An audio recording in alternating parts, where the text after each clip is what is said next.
অবৈধ গাঁজা চাষের বিরুদ্ধে অভিযানে নেমে নদিয়ার মরুটিয়া থানার পুলিশ। বৃহস্পতিবার করিমপুর সিআই সৌরভ ব্যানার্জি ও মরুটিয়া থানার ভারপ্রাপ্ত আধিকারিক নির্মল্য দত্তের নেতৃত্বে এক বিশাল পুলিশ বাহিনী অভিযান চালায়। এদিন মরুটিয়া থানার বিভিন্ন এলাকায় অবৈধ গাঁজা গাছ কেটে পুড়িয়ে দেওয়া হয়, এমনকি বাড়ির মালিকদের সতর্ক করে দেওয়া হয় এরপরেও যদি এই চাষ করেন তাহলে আইনানুগ ব্যবস্থা গ্রহণ করা হবে। মরুটিয়া থানা সূত্রে জানা গেছে, লাগাতার মাদক বিরোধী সচেতনতামূলক প্রচার চালানো হয়েছে বেশ কয়েক মাস থেকে। আজকেও বিভিন্ন এলাকায় অভিযান চালিয়ে প্রচুর গাঁজা গাছ কেটে সেগুলিকে পুড়িয়ে ফেলা হয়েছে, এমনকি তাদের সতর্ক করা হয়েছে যদি এর পরেও এই চাষ করেন তাহলে তাদের বিরুদ্ধে আইনানুগ ব্যবস্থা গ্রহণ করা হবে। পুলিশের এই অভিযানে খুশি সাধারণ মানুষ। অর্ধেন্দু মালাকারের রিপোর্ট, খবরের দর্পণ।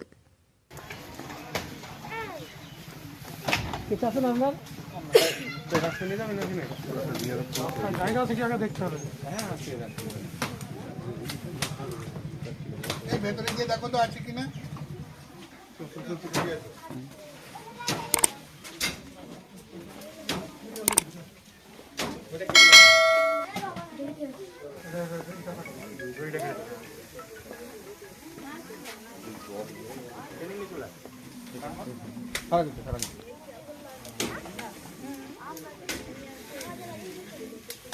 মোবাইলটা একটু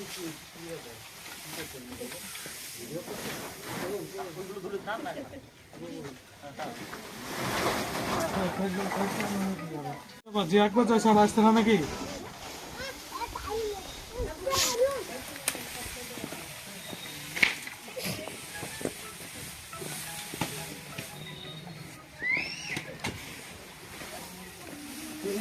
নিচে না তেল নিয়ে চলে যান, চলে যান, তেল নিয়ে চলে যান।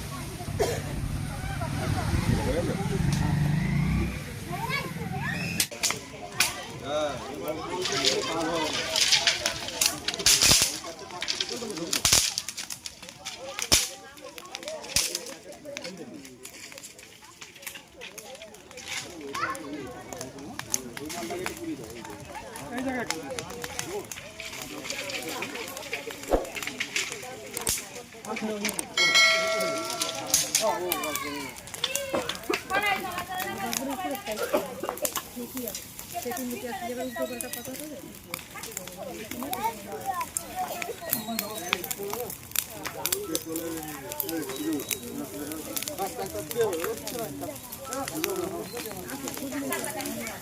অনেক বছর ধরে আমার পছন্দের গয়না সঞ্চয় করেছি, এবার দেব আমার প্রিয় মানুষ। মা, it's yours. Now it is yours. আমার পছন্দের গয়না আজ থেকে Sohan, pure and precious Orient Jewellers. যদি এখনও আমাদের খবরের দর্পণ চ্যানেলটি সাবস্ক্রাইব না করে থাকেন তাহলে এখনই সাবস্ক্রাইব করুন, সঙ্গে বেল বাটনটি ক্লিক করুন আর পেয়ে যান সব খবরের দ্রুত ভিডিও আপডেট।